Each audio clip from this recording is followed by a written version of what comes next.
أولا بالنسبة للإمارة، أنا شخصيا لا تعنيني بشيء، لا من البعيد ولا من القريب، من ناحية رفعة الاسم أو أنا محتاجها بجاه أو يعني حصدت ما تلا هذا الإعلان، أبدا لا تعنيني بشيء. احنا شيوخ من قامت عصاة موسى وتاريخنا معروف، وأهل رحة وأهل عبيد ووصائف وأهل أروض وأهل إقطاعية وتاريخ. أنا ما عندي تاريخ حتى أني أريد أغطي على تاريخي بموضوع الإمارة، أبدا هذا شيء ما عندنا شيء به، ولا أصلا حتى تفاعلنا معاه. مثلا الإمارة يعني الكثير أنه لا يتفحص كثيرا بمصطلح الأمير أو الإمارة. الأمير أولا لا لفظ لأمير على وجه الأرض عدا أمير المؤمنين سيد البلغاء سلام الله عليه، لا لفظ لأمير عدا سيد البلغاء أمير المؤمنين. وأمير المؤمنين يمتلك ولاية تكوينية، الولاية التكوينية والخلافة. أمير المؤمنين سلام الله لم يخلق خليفة على وجه الأرض بعد رسول الله إلا علي بن أبي طالب سلام الله عليه، وما تلاه هم رؤساء دول ورؤساء حكومات. هذا أولا. ثانيا لفظة الإمارة تأتي من الأمرة، يعني أنا أوضحها لعمامنا وللمشاهد ولمن يستمع. نعم. لفظة الإمارة يعني تأتي من الأمرة. شلون؟ يعني على سبيل المثال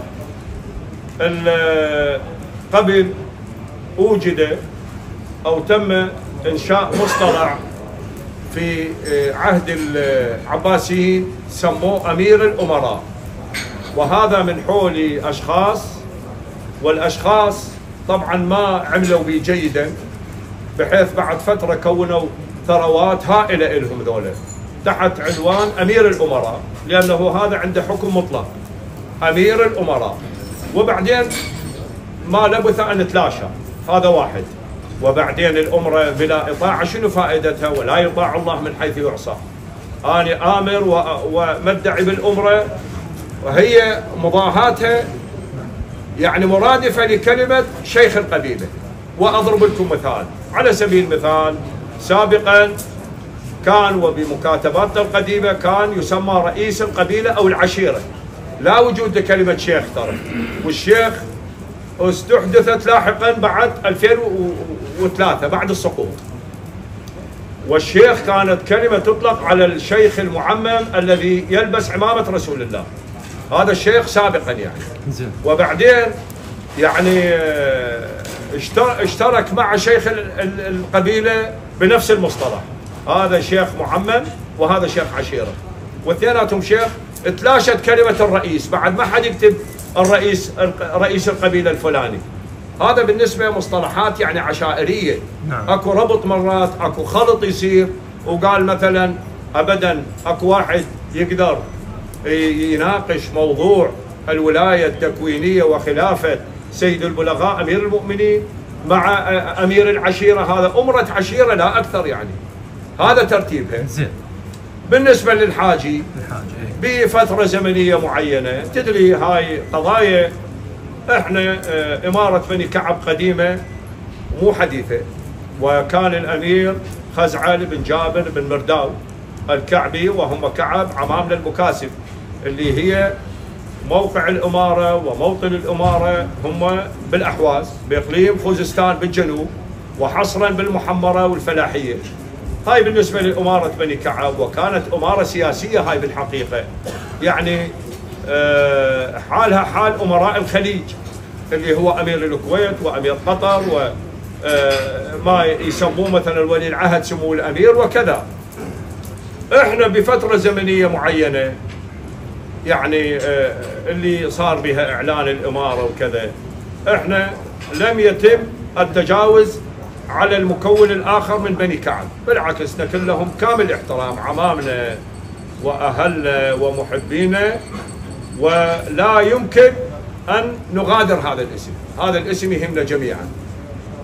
هذا جانب آخر، إعلان الإمارة أبدا هو ما شكل يعني ضرر على الآخرين، بس الناس قاعدة تخلط الأوراق بين كلمة أمير وهذا فلان شيء، بس هو من يتمعن تماما، من يتمعن بمصطلح الإمارة ويقول بمعنى ما بيضرر هذا وهالشكل.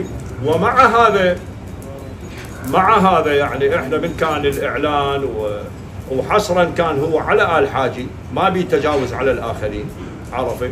يعني إن كان أمير وإن كان شيخ أو كان رئيس أو رئيس قبيلة لا تعني شيئا، يعني هو نفس المصطلح بإمرته على عمامه وعلى عشيرته، هذا لا أكثر ولا أقل. هذا اللي صار. بالنسبة للتواصل مع كعب، ما أعتقد إحنا عندنا خلاف مع عامة كعب العراق، بالعكس نكن لهم كامل الاحترام والود والمحبة، عمامنا. أنا عندي بني كعب من عامة كعب، يمكن من خارج الحاجي عندي والله خاف يزعلون كعب الحاجي أفضلهم على عمامي، عرفت؟ وكثير منهم وهالعينتين، عمامي وأخوتي وهلي وأصحاب فزعة، عرفت؟ هذا اللي وأكلفهم بقضايا مهمة جدا يقومون بها.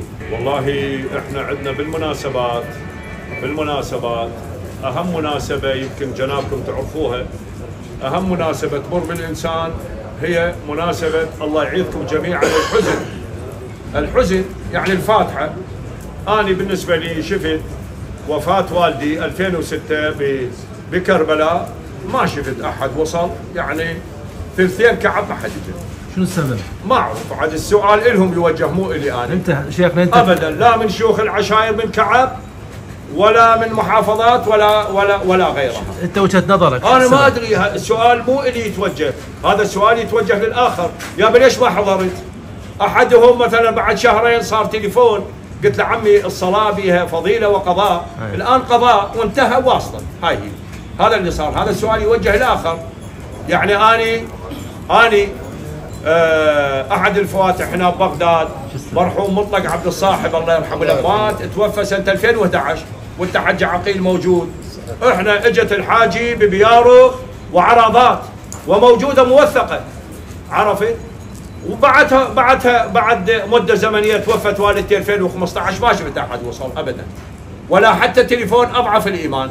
مو من رأى منكم منكر استطاع أن يغير بيده فليعمل، أو بلسانه أو بقلبه، حتى أضعف الإيمان. هذا التليفون اللي بإمكانك يعني صديق تخابره اجعله صديق، عرفت؟ هم صديق هم ماكو. يعني مقاطعة شيخنا. ما أعرف أنا، السؤال هو مو اللي توجه هذا، أنت وجهة نظرك. يعني أنا لا زلت إلى الآن أوصل كل المناسبات والفواتح، عرفت؟ يعني أنا ما قاطع، هذا السؤال مو اللي يوجه للآخر. أي نعم. يا بني ليش ما توصل؟ ما أعرف. إحنا إذا أنا مثل فاتحة والدي هذا كاسب مزعل غلوف، هذا قرمة من قرم شعب وشيخ وأساس وهذا التاريخ، عرفت؟ يعني أحدهم يجي بفاتحة قريبة من عندنا، والرجل اللي وياه كان وجا قال لنا، قال فلان كان هنا، قال والله ما لحق لي أنا وراي يروح الحج، قال له بس الشارع وهذا كاسب مزعل غلوم، قال له بعدين عود غير يوم وراح. اكو عتب هواي شيخ بالداخل. فهو الآخر بس يعتب علي أنا، العتب بس يعتب علي. شيخ عبد العال ما يجينا المناسبات. أولا أنا مو شيخ مال الفواتح، الفاتحة قدر تعلق الأمر، هذا واجب. الآن احنا كانت الفاتحة قبل الظل حتى 10 أيام وحتى 7 أيام و3 أيام، واقتصرت هسه على 24 ساعة. أي نعم. أو مو 24 ساعة، بعد الظهر بحسينيات يمكن 4 ساعات وتنتهي. أي نعم. عرفت؟ زين أنت ما تلحق، أنا غير محافظة، أنا يراد لي يعني مثل ما يقول محافظات أخرى، من تريد تسافر إلى مكان، من تريد تروح، وأنا سفري كله على نفقتي الخاصة والكل يعرف وضعي. أنا هذا وضعي. فهذا السؤال يوجه لآخرين. هسه هذا معتبركم، هسه احنا بنص بغداد، واحنا الآن الساعة بيش ب 12 إلا ثلث، اجينا من كربلاء وصلنا هنا تقريبا 10 إلا ثلث، انتم بنص بغداد والغالبية ما جايين. وجهوا السؤال إلهم مو إلي السؤال هذا. عرفت؟ شكرا شكرا. المؤتمر راح يبدي، احنا نقدم شكرنا جزيلا لك اهلا وسهلا. نقول كل عام وانتم بألف خير، وربي يحفظك ويحفظ الحاجي ويحفظ الشعب كله. جميعا يحفظ بني كعب، احنا ما نريد يحفظ الحاجي، يحفظ الجميع ان شاء الله. يحفظ كل عمامنا بني كعب من الشمال الى الجنوب، بالداخل والخارج. كلمة أخيرة مختصرة بحق الأخ الشيخ أبو أحمد الكاظمي. أولا بالنسبة للشيخ الدكتور أبو أحمد الكاظمي، هذا أخوكم وواحد منكم، وهذا كل إنسان يترك له بصمة بالحياة. احنا الآن 8 مليار على وجه الأرض، كل واحد له بصمة تختلف عن بصمة ابنه أو أخيه أو أقرب الناس إليه. هذه البصمة هي إن كانت بصمة خير إن شاء الله ديدن الإنسان. بالنسبة للدكتور أبو أحمد الكاظمي، دائما بصمته بصمة خير، رجل يسعى للخير ويبذل جهد ويتعب، وما عنده ترى هدف غير توحيد الكلمة ورص الصفوف وجمع الكلمة، ومواقفه ثابتة بالنسبة للشيخ الدكتور أبو أحمد الكاظمي. شكرا شيخ. نتمنى له كل الخير. احنا اليوم بهذا المضيف، وهذا المضيف الأول ومضيف من مضايف كعب، هذا لكم جميعا، هذا مو لزيد أو عضو، هذا لنا جميعا. والدكتور رجل له مواقف مشرفة وأنتم تعرفوه بالأحزان والأفراح، جزاك الله. يعني لم ينفك تماما عن عمامة بني كعب.